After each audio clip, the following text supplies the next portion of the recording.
Welcome to Numi Talks. I'm co-founder of Numi and I'll be your host for today. Today's guest is Ed Biden, who is the founder of Hustle Badger. Welcome, Ed. Thanks for coming along. Great to be here, Mark. Well, we've been here before, haven't we? We have. It was just a few months ago. We did a short interview to promote the CPO track. So we know what to expect. First question. What can a product manager do to help them in their career journey to progress through the ranks and become a group product manager or a head of product management? Yeah, I think that's one of the really big transitions that product managers have to make, right? Because your role is fundamentally changing, and it's not the only one, or it's not even the first one that people make, because the first one you make is when you become a product manager for the first time. And whatever transition you're making, I always advise people that you need to look like the thing that you're trying to become. So if you're trying to become a product manager, you've got to show that you've got the skill set to do that. And if you're trying to become a head of, then you've got to show that you've got the skill set to do that. So usually what people are missing are two things. One is managing a team, and the second is a leadership mindset and thinking with the larger strategic concerns of the business in mind. So the people management one is the harder one to get, but usually the way that people do that is that they have, they will end up running a bigger team, they'll end up with a junior PM that they're reporting into, and then they'll grow out from there. And the other way that they do it is if they join a smaller company with the title of a head of product, but without a team, and then they hire that team over time to report into them. So those are the two best ways. And on the strategic side, I think what really helps for people is just to practice, like always trying to think about what are the concerns of the CEO, what are the concerns of the leadership, and tying back the work you're doing to the bigger company goals, and not just getting too stuck in your own day-to-day world of your particular product team. That's really, like you articulated that so perfectly. In those career journeys prior to working in product, do you think those life experiences might have helped, where there would be, I don't know, the social organizer or the captain or something? Do you index and look for those kind of traits in people when you're thinking about the next generation of leaders? Yeah, I always do. It's something that I find is a really powerful indicator of success, is if people are doing things outside their professional career. So exactly that. Have they done sport to a high level? Are they organizing things? Do they have a side hustle? And I think the only thing you've got to be cautious of there is that not all people have the access and opportunity to those sorts of things as others. So particularly if you're talking about minority candidates, you've got to calibrate your expectations of what is a big deal for them to do outside of work or outside of their core academic studies versus what a white male going to Oxbridge might do outside of their studies. So I think that's the only cautious thing there. But when you think about it in that way, is this someone that consistently shows drive and achievement? Yeah. That's a big indicator for success, yes. Yeah, okay. While we're talking about this subject, I'm thinking of ascending talent that could actually be Gen Z, nothing like me, white guy with grey hair, but our next generation. Do those people have a different kind of profile? Do you see, are there any consistencies in the profile of the ascending talent that we've yet to see that are going to be our future leaders in product? Not that I've noticed yet. No, sorry. Straight up, no. Have you got experience of managing those profiles of people and how that might be different from older generations? No, I think that can be. I think the difference in generations can sometimes be a little bit exaggerated. So, I think there's a cliche about Gen Zs maybe being a bit more sensitive or a bit more empathetic than others. I think, regardless of which generation you're dealing with, then as a leader, one of the things that you need to do is help the organization through change. And there's almost always change going on. Yeah. And doing that in a way that is empathetic and provides real leadership and guidance and context to why you're doing changes and helping people through that is obviously something that you need to be good at if you're going to be a good leader. Yeah. You just made me think of change over the last couple of years, where there's been a real drive to, I mean, obviously we were all mandated to work from home fully remote, and then hybrid has become very normal. And it looks like there's somewhat of a go back to the office. What are your views on that? Yeah, I mean, personally, I really like working with people in person, and I think there's a speed and a level of collaboration that you can do in person that is very difficult, if not impossible, to match remotely. From a management point of view, leadership point of view, then I think being as flexible as possible to the needs of your employees is a great employer benefit. It allows you to hire people who are have childcare concerns, or they have other kind of commitments that mean that actually having a more flexible schedule is better for them. So I think it's a case of if you can have a flexible work setup, that's really great, but having some ground rules around when you're in the office and making sure that is that physical time together can really help as well to build bonds and to help you generate relationships for your asynchronous work as well. Yeah, I just think the happy medium. For me personally, I think totally remote or totally in the office, it's two ends of the spectrum, and just a happy medium with some flexibility is the perfect blend as far as I see it. I think that's where a lot of people want to be, and I think the question there is, do you then try and guide people or mandate which days or which times they're going to be in the office so that you have a critical mass of people there? And I think some offices are almost trying to do the reverse of spreading people out, so that they have 200 people, but they've got an office that can take 80, and so they don't want more than 80 people in the office at one time. Yeah. And for me, that's almost like an anti-pattern. Like that's the reverse of what you want to do. Is like when you're in the office or when you're being physical, you want everyone there so you can build those physical connections, those real life connections. Yeah. And then you can let people go and do whatever they want at other times. Yeah. It was just like, when I was early into my career, my first times of working in an office, those conversations that you'd have with the boss while you're making a cup of tea, or whomever, those kind of interactions, you can't have those if you're completely remote, I think. I think that's right, and I think that there's a lot of good said about, hey, actually, when you are allowing people to work flexibly, allowing them to work in a hybrid way, that's the more inclusive way of working, because if you've got small children, if you're a carer in some way, that gives you the flexibility to do those other things and have a sensible career. But I think the flip side to that is exactly what you're saying. For young people who it's perhaps their first or second job, if they don't have those opportunities to network outside of their existing team, that's gonna prevent them from having the kinds of opportunities that you and I probably had when we were at that age. Yeah, exactly. Okay, let's switch gears. You made a post that blew up on LinkedIn. I'm really jealous, good post.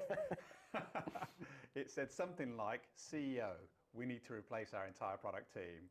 And you went, let's think about that. Why do you think it blew up? And what's the main piece of advice you give to those CEOs? I think, I mean, that post is, it's not a direct quote of a situation I've been in, but it's more a kind of a merging of multiple conversations I've had with CEOs. And I think there is often a lot of tension between CEOs and product teams about how things are going. And as in most conflicts, it's a 50-50 sort of thing. So in that particular post, I decided to focus on what CEOs could do to make it easier for product teams. And naturally, I think that really resonated with product teams who were like, yeah, someone fight my corner. Something like, we are hard done by, we do know better. So I think there's the other side to that, which is sort of, which I've also posted about, and which is, hey, as a PM, as a person in a product organization, you have responsibilities, you have accountability, and you need to live up to that and deliver. So yeah, but that particular one, I think it was a lot of product people feeling that they were heard, and that their struggles and challenges were not just particular to them. We hosted an event that talked about this debate that's been raging, sparked by Brian Chesky, that's been countered by Eric Ries, which fundamentally is, what is the role of product management in an organization?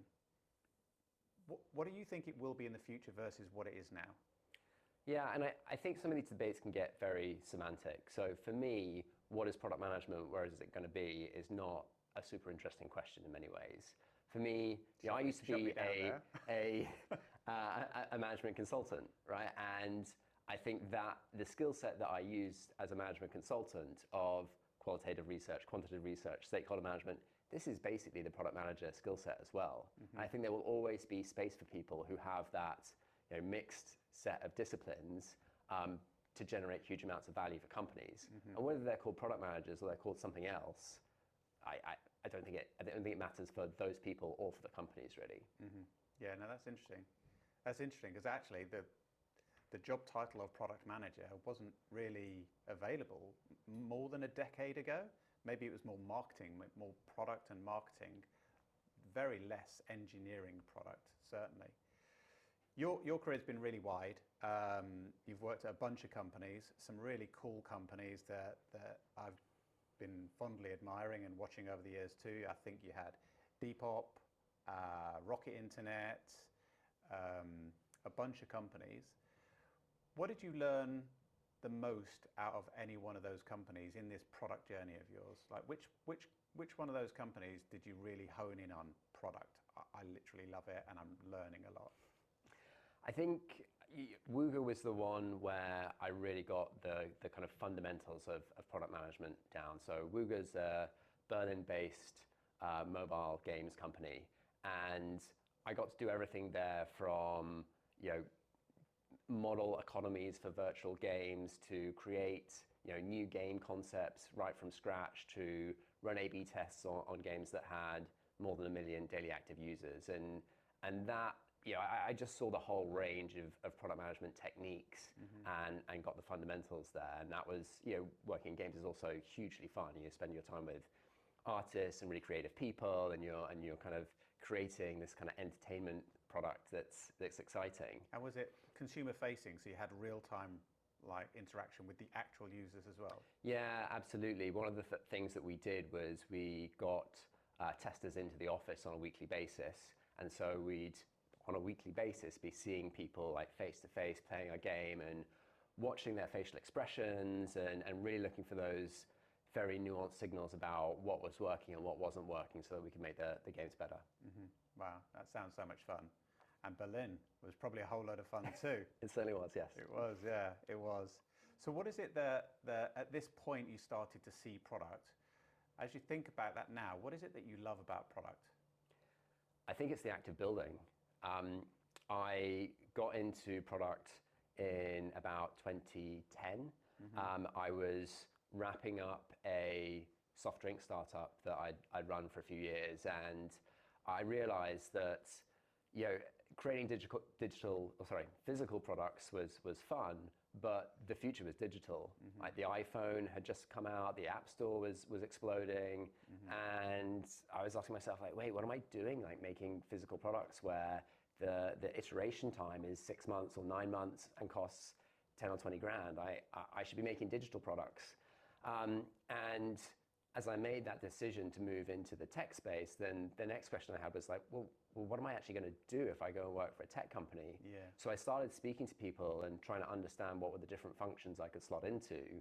And product management really stood out as the one that I wanted to go and be involved in, partly because of the mix of skill sets that involved, and it involved speaking to users and figuring out what they wanted and playing with the data, and these were all things that I loved. I think partly because I realized I just really like making things, and I could see product management as that really creative role, and then partly because I saw it as a very influential role, that in a lot of great tech companies, they are product led. Product is almost the dominant function. I mean, in the nicest possible way, they're leading the strategy and the decision making, and that was really exciting to me. So that's why I chose product. Well, you're not the only one. There is a clamour for people to get into product management at the moment, which I know you're aware of, and I know we're going to talk about your company and how passionate you are about education as well. What is the advice that you'd give to those people to help them get their first jobs or help them to find product management like you did? Yeah, I think, as we mentioned, getting that first role in product management can be a little bit tricky because as a head of product, then I don't really want to hire someone to go and run a team that's costing me hundreds of thousands of pounds a year to run if they haven't done that before. That's a big risk for me to take. The way that you can look like a credible candidate to get that kind of role is to show that you've got the full skill set. So you've got to be able to show that you understand the technical side and how technical teams work, and you can work with engineers and get things built. You've got to show that you can do the strategic side, you can speak to customers, you can do quantitative analysis, and you can bring that together into a credible strategy. And you've got to show that you can do the stakeholder management piece of chatting to senior stakeholders and convincing them, or understanding what their needs are, and then convincing them about the way that you're trying to solve their problems. So depending on where your background is, the things that you need to do to fill out your resume are different. If you've come from a computer science degree, then the technical side looks great, but you'll probably need to go and do some more strategy work or strategy projects to really fill out that side of your experience. And conversely, if you've been a strategy consultant, then you probably want to go and just learn to code and build a personal website to show that you've got the technical side as well as the commercial side and the strategic side, which you've clearly got in spades already. And I know you've built a course to help with not necessarily the first product job, but maybe those experienced product people that are trying to find work at the moment. Yeah, absolutely. So we have a course called Effective Job Hunting, which does exactly what it says on the tin. Good name. It helps people, it guides people through that process of looking for their next job. And if I was going to summarize that course, it's a 5-week course. There's obviously a lot of content there. But I think the key bits of advice I'd give to people would be, firstly, work out what is your narrative. So, think of yourself as a product. What are the problems you solve? Like, who do you solve those problems for? And what is the evidence, the experience that you can show on your CV that you can do that? People struggle with that, by the way. I ask people all the time, what are your key skills? Just top 3. What can you tell me that would give me the impetus to hire you? And people really struggle to promote themselves because you're thinking about you from the other person's perspective. Yeah, and I think there's a series of questions that I ask people to help them through that, because like you say, a lot of people, if you ask them what they want, they'll say, well, I want a product management job. Like, okay, I mean, that's not very helpful if I'm going to refer you to someone or connect you with people. Take it back a step though. Has education always been important to you? Was there, if you can just share more about that, that'd be awesome. Yeah, absolutely. I mean, I've always enjoyed learning, and I think my passion for education came, I was lucky enough to go to Oxford for my undergraduate degree, and then I worked for McKinsey in my first job. Now, maybe I did the wrong degree because I knew I was going to go into business, and I did a human sciences degree, but I felt that at McKinsey, I learned more in 3 months about how to form a well-formed argument, how to get things done in the workplace, than I'd learned in 3 years of study at Oxford. And that sort of made me think, well, wait a sec, for me anyway, that's a bit weird. And what can we do, or what can I do to help people have the skills that they need to be successful as adults?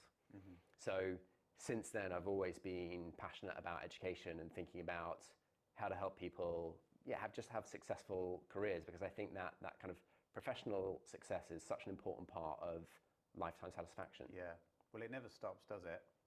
What is your position on I know you do coaching, but do you have a coach yourself?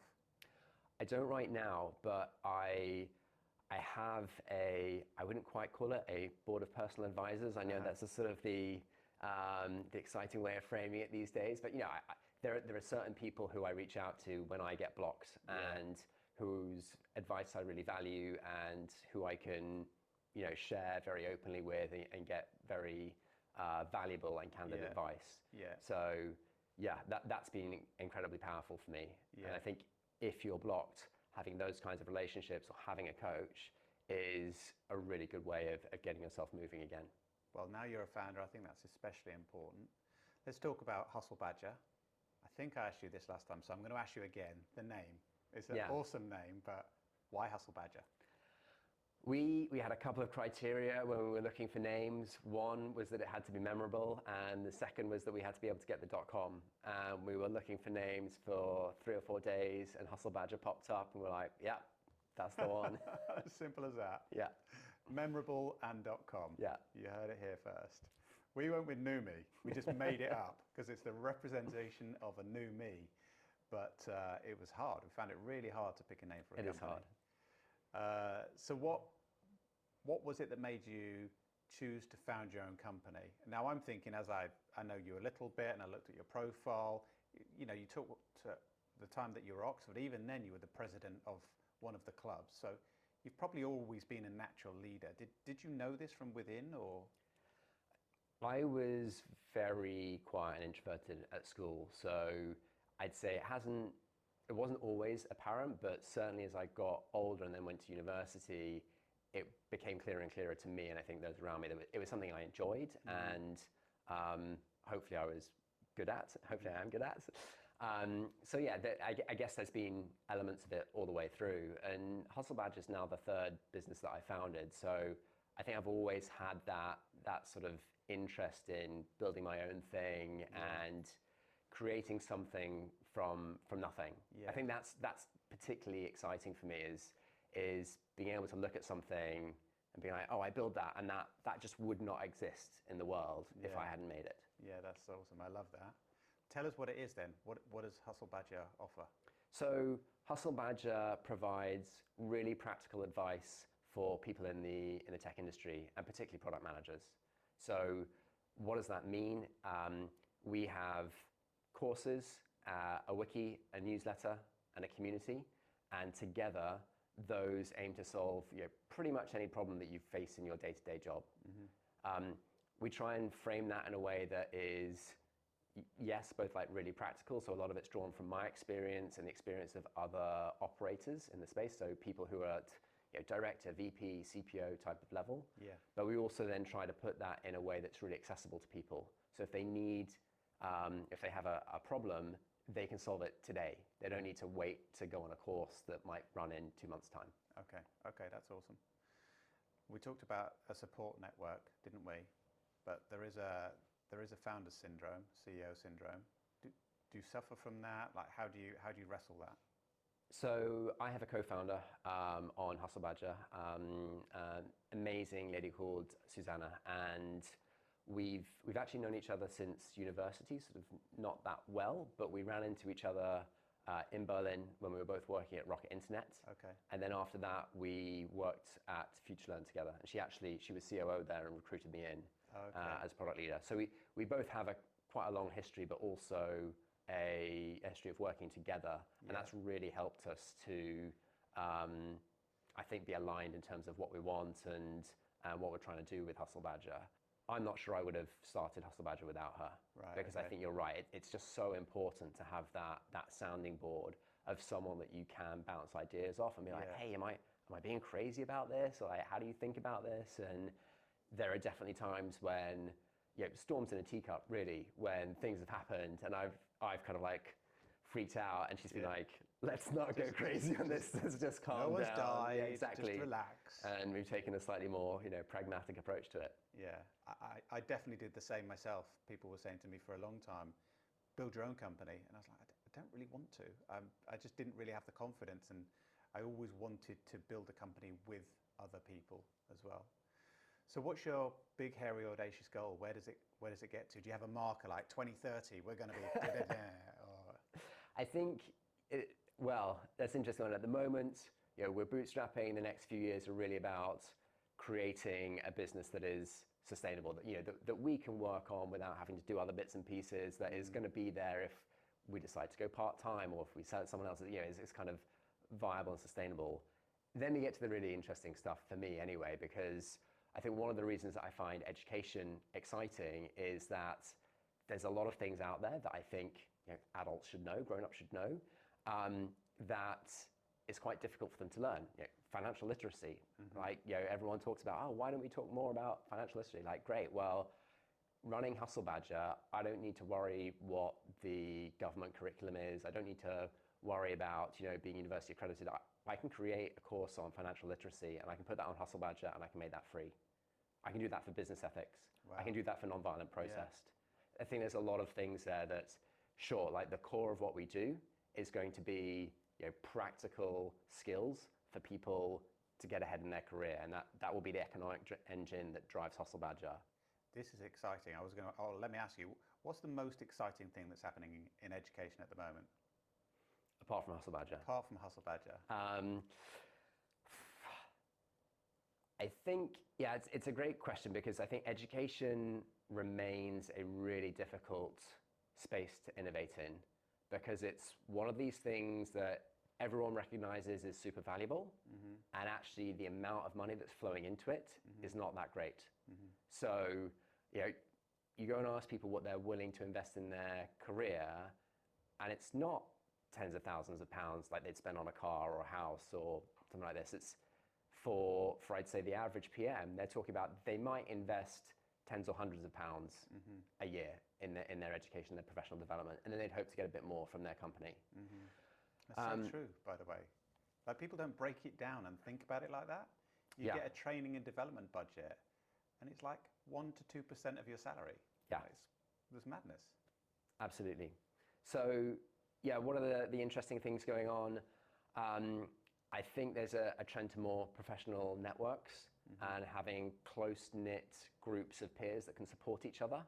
And I think that's quite an interesting trend, and you see it in different verticals as well.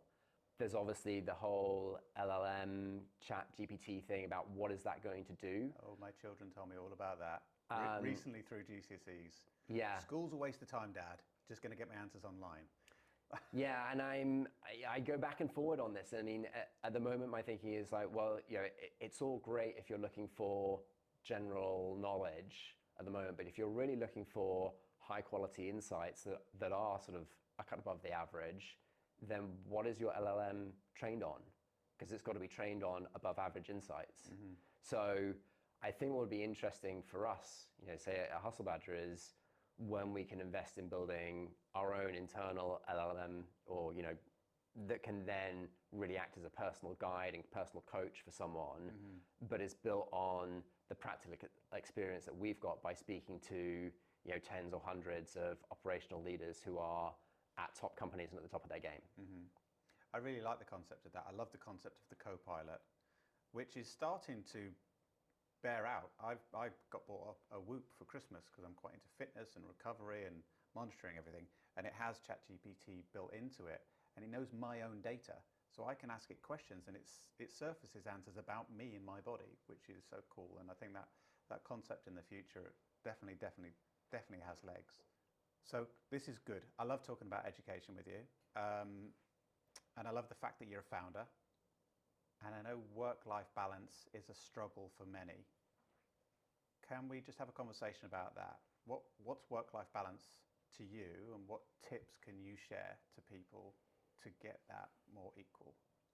I think as a founder, it's tempting to sort of set yourself short-term goals and say, oh, I just need to do a little burst of work for the next 3 months, and I hit this milestone, and then I can relax. And actually, the way you need to think about it is that this is a marathon, like right from day one, and you need to set a sustainable pace of working and a sensible work-life balance from day one. So I think partly because we are bootstrapping, that's actually provided us with a lot of flexibility, and that's one of the reasons we've decided to bootstrap. We didn't want to be answerable to other people. We wanted to feel in control of our destiny, our time, how stretchy the targets were that we were setting ourselves, and that means that we do have quite a lot of flexibility in what we do. So, my co-founder's in Ireland at the moment. She's going hiking for a week. She's doing a bit of work out there. She spends a lot of time in Edinburgh. She'll be down in London after that. It's the flexibility that we get from that is, it's a big part of why we structured it that way. Yeah. A lot of people, when they think about building their own company, depends on like the scale of ambition that they have. But to frame it as a lifestyle business is really attractive to a lot of people, to not have a boss, to not have to check in and check out.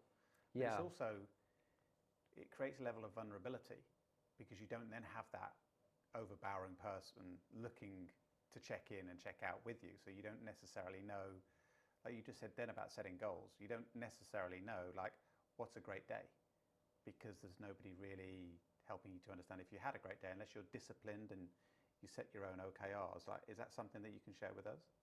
Yeah, I think personally, I found my own levels of ambition fluctuate, on a day by day, but also a sort of like year by year basis.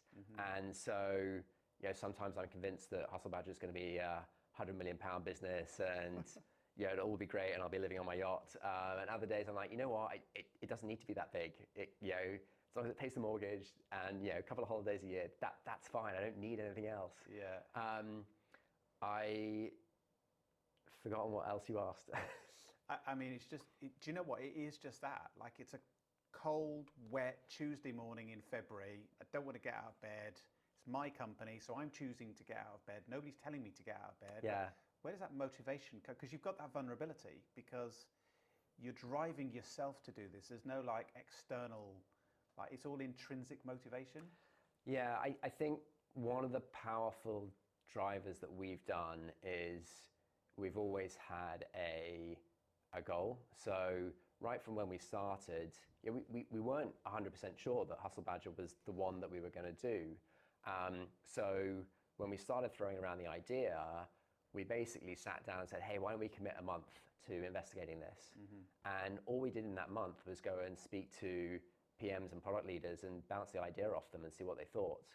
And after a month, we kind of came back together and said, this sounds pretty good. We've got some good feedback. We've got some pointers and ideas for how to change the idea slightly. And then we committed to a 4-month process to build the website and start building content. Yeah. And after 3 months or 3.5 months, we felt we had enough traction, enough feedback, enough free sign-ups to the website that we put in place the paywall, and then we committed to the next period of time, which was like 9 months to the end of last year, to see what we could grow revenues to. And so we've always had these kind of, we've never thought about, we're just doing Hustle Badger now forever. We thought about how much confidence do we have right now, and what is a sensible amount of time and personal money, therefore, to invest in this idea, given that confidence that we've got. Which is why I talk about the next year or two for us is really seeing if we can get to that sustainable level, that this is a business that we could do indefinitely if we wanted to. Do you think you might get to the point where you'd be seeking venture capital investment or any other investment? We might do. I think if we did that, we'd probably do it later on in the journey, and we'd probably do it at a stage where it wouldn't be a seed or a Series A. It'd be effectively at roughly like Series B level type of thing. I think to do that, you've got to have a really clear idea of both why you're taking the money and how you're going to return it to investors. But honestly, at the moment, I think we put so much value on being in control of our own destiny, our own freedom, and so on, that I think it's quite difficult to think about what would we want in return to make that equation work. Yeah. Okay. We just change track a little bit, because on this journey, whilst you were experimenting with whether Hustle Badger was going to be the thing or not that you're going to invest everything into, you did some work coaching. Were you also operating as a fractional leader as well? Yes. Just talk to me about that, because I know certainly in the last decade or so, hiring contractors into technology every day, very normal. Hiring contractors into product positions hasn't been every day and normal. So I would say 2023 was definitely the year of fractional product leadership. Did you see that trend, and what do you think are the reasons? I absolutely saw that trend, because I became a fractional CPO at the end of 2022 and was through large parts of 2023. I agree. I think it's quite difficult to put someone into a fractional individual contributor role where they're working with a product team. That might work if you're working with an outsourced tech team or an agency and they can kind of run themselves. But in most cases, you need someone full time to keep the team up to date on what they're doing, keep stakeholders up to date on what's going on, and stay ahead of what you're going to be building next. On the other hand, for leadership, I think there are points in a company's journey where they really want some strategic guidance. They want to think about long-term, might their strategy play out? What are the processes they want to put in place now so they don't have growing pains in 6 or 12 months' time? but really they don't need a heavyweight leader in full time. Yeah. And in those cases, then having a fractional leader in makes a lot of sense. And a kind of classic transition is you've got a founder who's grown their business up to the point where they've been leading the product team, but they know that they're becoming a bottleneck. The CEO is really then becoming a full-time role, and they need to hand over the product team to someone else. Yeah. And that handover is not a kind of night and day thing. No. That can be a transition that can take 6, 12, 18 months. Yeah. Do you foresee this continuing? Do you see that? I think it's becoming more established now, and there's definitely a community of experienced fractional product leaders. Do you agree? Yeah, I think so. I think it is going to be one of those roles that fits in the gaps of more permanent roles. Yeah. Because that's what you see in technology and marketing and the more established functions. Yeah. But I can see it as a very obvious tool that company CEOs then have in their toolbox of saying like, oh, you know what, my product leader's left at short notice. Let's get a fractional person in while we hire someone permanent. Yeah. Or we're going through this transition. I really need to upweight the leadership that we've got on the product side. Let's get someone in whilst we work out what the permanent person looks like, or while we even figure out what that person looks like. So yeah, I can see it becoming just a more standard way of filling those awkward gaps. Okay, perfect. Well, I think that's about time for today. We've talked about so many things. It's been wonderful having you here. Thank you so much, Ed. Thank you very much. It's been great to chat. Thank you so much for spending your time with us today. This has been another Numi Talks.